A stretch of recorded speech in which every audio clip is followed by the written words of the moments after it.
सौभाग्य। शिक्षक सीताराम पांडे अपनी पत्नी के साथ अकेले हॉस्पिटल के कमरे में बैठे बैठे सोच रहे थे कि बीवी के ऑपरेशन के लिए पैसे की व्यवस्था कहाँ से करूं। हर तरफ दिमाग लगा के हार चुके और बाद में बस वही घर बचा जिसमें वो रह रहे थे। आंखों से आंसू पोंछते हुए सीताराम ने अपनी पत्नी की तरफ देखा। वो 2 दिन से बेहोश थी। आगे पीछे कोई नहीं, एक बेटी थी, वो भी अपनी पसंद के लड़के के साथ भागकर शादी कर ली। तब से माँ बाप की तरफ देखा ही नहीं। सीताराम सोच ही रहे थे कि नर्स ने आकर बताया कि बड़ी डॉक्टर आ रही है, जल्दी ही अपनी पत्नी ठीक हो जाएगी, आप पैसे जमा करवा दीजिए। सीताराम जी ने थोड़ा समय मांगा और मोबाइल निकालकर बटन दबाने लगे। लोगों से मदद मांगने लगे। कोई फोन नहीं उठा रहा तो कोई बाद में बात करता हूँ बोलकर चला जा रहा है। सीताराम कमरे के बाहर आकर गहरी सांस लेते हुए वार्ड बॉय से बोले, आप जरा मेरी पत्नी को देखना, मैं आता हूँ। सीताराम एक दुकान पर ब्याज का पैसा मांगने गए, लेकिन दुकान वाला उनकी हालत देख उनको सुनाने लगा, वापस कहाँ से करोगे पांडे जी, कोई नॉमिनी लाओ तभी मैं पैसे दे पाऊंगा। बगल में खड़ी कार से एक दुबली पतली महिला जो कि पांडे जी को देख ही रही थी, तेजी से उनको आवाज लगाती है, लेकिन पांडे जी बिना कुछ सुने तेजी से हॉस्पिटल की तरफ जाते हैं और वहां पर रोते हुए विनती करते हैं कि मैं पूरा पैसा जमा कर दूंगा, बस इलाज में कमी ना हो। लेकिन एक डॉक्टर उनको अड़काते हुए धक्का देता है। तभी सामने से बड़ी डॉक्टर आती हुई गिरते हुए पांडे जी को पकड़ती है और तभी स्टाफ को डांट लगाती है और अपने कैबिन में जाती है और कुर्सी पे बैठे बैठे सोचती है, पांडे सर, हाँ, आज मैं जो हूँ उनकी वजह से। सीमा ने जैसे तैसे अपने गांव से अपना हाई स्कूल इंटर कंप्लीट कर लिया था और अब आगे की पढ़ाई के लिए कॉलेज में पढ़ने के मन से अपने घर में अपनी पढ़ाई की बात बाबा को बताई थी। बाबा ने थोड़ी नुकुर के साथ हामी भरी और किसी तरह मेहनत मजदूरी करके अपने बिटिया को शहर पढ़ने के लिए भेजा था। शहर में सीमा का दाखिला भी एक अच्छे कॉलेज में हो गया। सीमा ने इंटर विज्ञान वर्ग में किया था। वो चाहती थी बड़ी डॉक्टर बनना जो लोगों का इलाज कर सके। शहर आकर 1-2 दिन ही हॉस्टल से कॉलेज गई थी, लेकिन उसे बड़ा अच्छा लगा था। अपने गांव की थोड़ी याद तो आती थी, बाबा की याद आती थी, लेकिन फिर भी उसे कॉलेज में अपनापन लगने लगा था। 1-2 सहेलियां भी उसकी बन गई और जो उसके क्लास टीचर थे वो सीमा को बहुत अच्छे लगे क्योंकि उनका बहुत सरल स्वभाव था और इस वजह से वह अपनी बात सर को धीरे से बता पाती थी। 1-2 पीरियड लगने के बाद जब कभी भी सर फ्री होते तो कॉलेज की फील्ड में जाकर बैठ जाते और सीमा अपने जो भी डाउट होते वही क्लियर कर ले और सर को बोलती, एक दिन मैं डॉक्टर बनूंगी सर। वो सीमा को बेटी की तरह मानते थे, सीमा की पैसे से भी मदद करते थे, लेकिन ये बात किसी को अच्छी नहीं लगती थी। उसके गांव से 1000-2000 जो बाबा बेचते, जो कम पड़ते सर देते थे और बोलते, सीमा जब तुम कमाने लगोगी पूरा पैसा वसूलूंगा। 1 साल बीत गया, सीमा का परफॉर्मेंस भी अच्छा रहा। एक दिन सर के घर में पूजा थी। कुछ स्टाफ के अलावा सीमा को भी आमंत्रित दिया था। सीमा भी गई। सभी स्टाफ के जाने के बाद सर ने कहा, सीमा रात हो गई है, अकेले कहाँ जाओगी, थोड़ी देर रुको, अब सामान व्यवस्थित करके मैं चलता हूँ, छोड़ देता हूँ। सर ने कहा, खाना खा लो और मिठाई वगैरह भी पैक कर लो।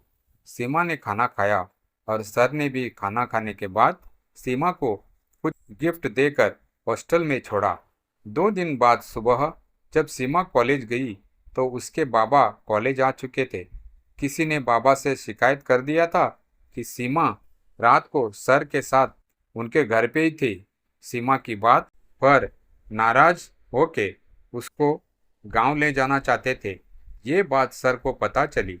उन्होंने सीमा के पिता से बात की, हाथ जोड़कर बोले, सीमा आपकी बेटी है, आप उसका भला बुरा ज़्यादा जानते हैं, पर उसकी पढ़ाई मत बंद करिए, क्योंकि मैं जिम्मेदार हूँ इसलिए तो बिल्कुल नहीं।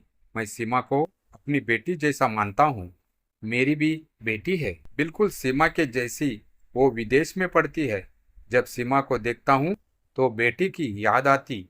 शायद इसलिए मैं सीमा की मदद भी करता हूँ कि उसको पढ़ाई में दिक्कत न हो और उसका भविष्य बन जाए।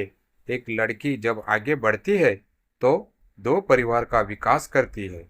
आपको पसंद नहीं मेरा सीमा से मिलना बोलना, मैं सब बंद कर दूंगा, पर उसकी पढ़ाई ना बंद करिए।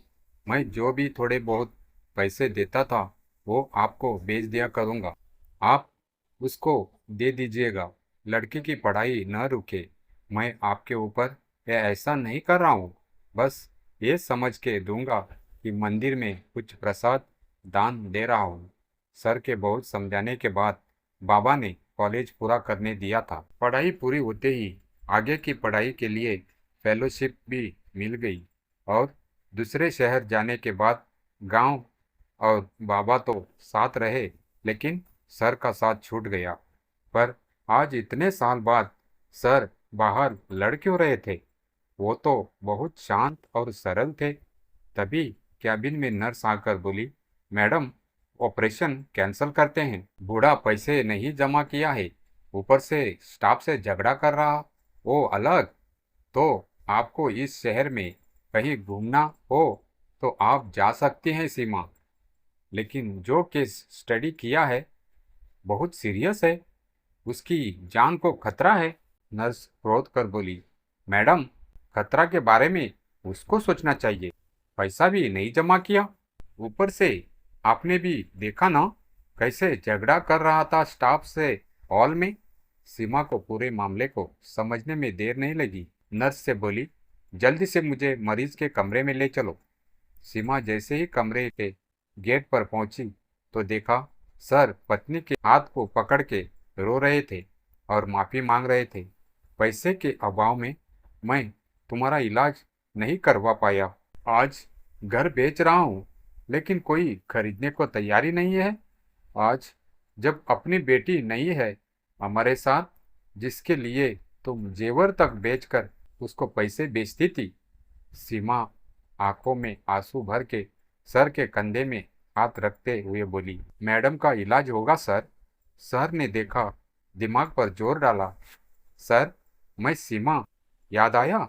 कॉलेज में आप पोस्टेड थे। अरे हाँ, तुम इतनी बड़ी हो गई। खुश रहो, जीती रहो। सारा स्टाफ कमरे में आ चुका था। सबकी आंखों से आंसू रुक नहीं रहे थे। इतनी बड़ी डॉक्टर रो रही थी। सीमा, आपकी सीमा सर, डॉक्टर सीमा हो गई है। आज मैं जो भी हूँ आपकी वजह से सर। स्टाफ को डांट कर तुरंत ऑपरेशन की तैयारी करो। तेजी से सीमा सीजर करने के लिए जाती है। पूरे हॉस्पिटल में काम ने स्पीड पकड़ ली थी। आधा घंटे बाद सीमा सर के पास आकर बोली, मैडम एकदम ठीक है सर। पंडित जी ने सीमा को खुशी से गले लगाकर बोले, मैं जल्दी ही सारा पैसा चुका दूंगा तुम्हारा, ये उपकार कभी नहीं भूलूंगा। सीमा ने कहा, आज मैं जो हूँ आपकी वजह से। पैसे की बात करके मुझे पराया मत करिए। मैं आपकी बेटी जैसी हूँ ना, तो बेटी ही रहने दीजिए। सीमा ने स्टाफ से बोलकर पांडे जी की पूरी व्यवस्था करवाई और एक मोबाइल फ़ोन लेकर सर को दिया। सर, ये मेरी तरफ से, इसमें मेरा नंबर सेव है। मैं जल्दी ही आपके घर आती हूँ।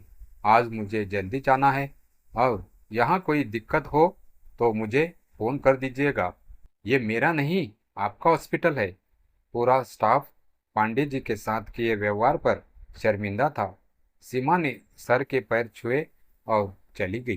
दोस्तों, आपको यह कहानी कैसी लगी हमें कमेंट अवश्य करें। साथ ही वीडियो को लाइक करके मेरे चैनल कहानी कुंज वॉइस को सब्सक्राइब जरूर करें। धन्यवाद।